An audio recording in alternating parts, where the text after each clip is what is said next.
Para você defender o Evangelho, você precisa conhecer. Se conhecer. Porque se você não conhece, ao ouvir uma heresia, você não vai nem saber se é heresia ou não. Para você defender o Evangelho, você precisa conhecer esse Evangelho. Porque senão você vai passar vergonha. Você precisa ler Bíblia, você precisa estudar. Você não pode ser um crente raso, você não pode ser um crente superficial. Nós somos mais treinados em defender o Evangelho do que proclamar o Evangelho. Quando nós achamos que a nossa principal missão é defender o Evangelho em vez de pregá-lo. Nós estamos formando muito mais apologistas do que pregadores.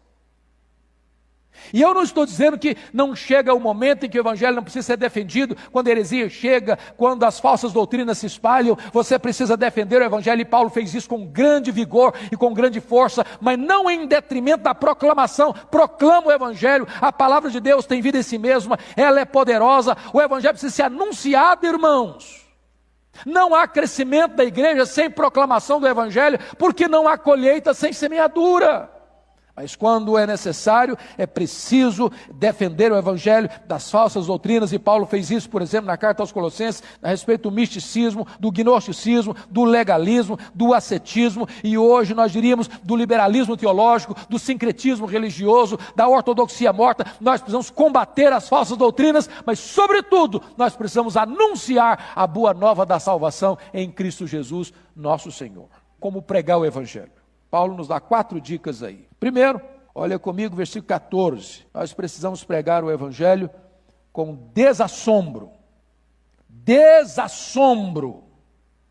Significa o seguinte: você não fica com vergonha, meu irmão, de pregar a palavra lá no seu trabalho, lá no seu escritório, lá na sua fábrica, lá na sua atividade comercial, lá no seu reduto onde você trabalha, na sua vizinhança, na sua parentela. Pregue a palavra com a vida, com o testemunho e com a palavra de Deus na sua mão. Segundo, versículo 15, de boa vontade. Não tem que ser uma coisa com constrangimento, não tem que ser algo pesado. É por isso que evangelização, pregação, não é um programa, é um estilo de vida.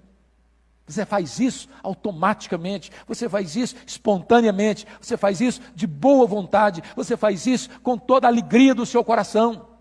Como pregar? Terceiro lugar, sintetizando o que Paulo disse, versículo 16, com amor. Estes por amor. Amor a Deus, amor a Cristo, amor à palavra, amor ao pecador, amor ao homem que precisa de ouvir essa mensagem gloriosa da redenção. Finalmente, de que maneira?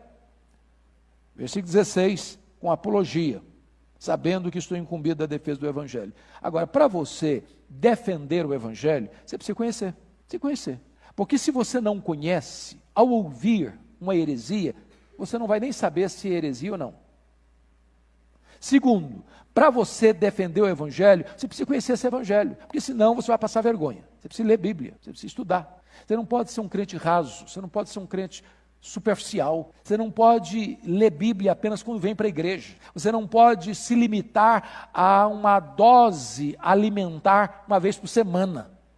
Você precisa mergulhar na palavra, conhecer a palavra, estudar a palavra, meditar na palavra, examinar a palavra, internalizar a palavra, memorizar a palavra, para que quando você estiver diante de uma situação, não dá para recorrer a um dicionário, não dá para recorrer a uma concordância bíblica, nem dá para ligar para o seu pastor. Você precisa conhecer, para dar razão da esperança que há em você.